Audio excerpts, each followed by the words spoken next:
سوال عرض ہے کہ کیا روح کبوتر کی شکل میں گھر آ سکتی ہے؟ اس میں کیا حقیقت ہے؟ میرے اور والدین کے لیے صحت اور مغفرت کی دعا فرما دیں۔ روح کبوتر کی شکل میں؟ توبہ استغفر اللہ۔ یہ تو ایک مخصوص مذہب ہے لوگوں کا جو کفار ہیں ان کا ہے کہ وہ روح جو ہے نا کسی اور قالب میں کسی اور جسم میں ان کی منتقل ہوتی ہے اور اس کو مطلب آوا گون کہا جاتا ہے۔ یہ ہمارے ہاں یہ آوا گون کا عقیدہ جو ہے نا یہ خالص کفر ہے، اسلام سے اس کا کوئی تعلق ہی نہیں ہے۔ تو اس لیے وہ روح نکل گئی مسلمان کی یا غیر مسلم کی، غیر مسلم کی روح ہو جاتی ہے قید، مسلمان کی روح ہوتی ہے آزاد، قید نہیں ہوتی۔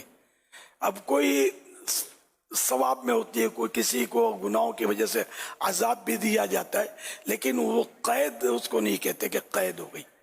قید غیر مسلم جو ہوتی ہے، اور اب وہ قید جو ہوتی ہے وہ آ کے ستاتی ہے۔ یہ بابا جی لوگ بولتے ہیں بدروح ہو گئی ہے، بدروح کا اثر ہو گیا اس کو۔ کافر کی روح تو قید ہوتی ہے، پاٹھے پڑھ رہے ہوتے ہو، کہاں آئے گی یار تیرے پاس؟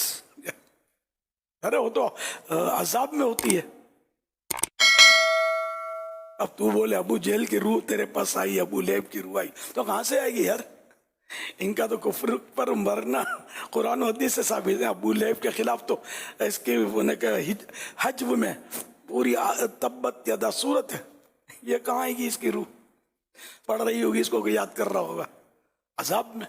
ابو جہل کے مرنے پر سرکار نے سجدہ شکر کیا صلی اللہ علیہ وسلم نے، ایسے کافر کہ جن کا کفر پر مرنا قطعی ثبوت ہے، قرآن و حدیث سے ثابت ہے۔ بہرحال یہ کہ روح جو ہے نا کافر کی قید ہوتی ہے، مسلمان کی آزاد ہوتی ہے، لیکن کسی اور جسم میں وہ منتقل نہیں ہوتی، نہ کبوتر میں ہوتی ہے نہ چڑیا میں ہوتی ہے جو ہمارے پاس آئے۔ وہ جو زیر قندیل شہداء کی روحیں ہیں جو صرف رہتی ہیں اور پھر جنت میں ان کا آنا جانا رہتا ہے۔ جی وہ ہمارے گھروں پر اس روپ میں نہیں آتے۔ وہ صلو علی الحبیب صلی اللہ علیہ وسلم۔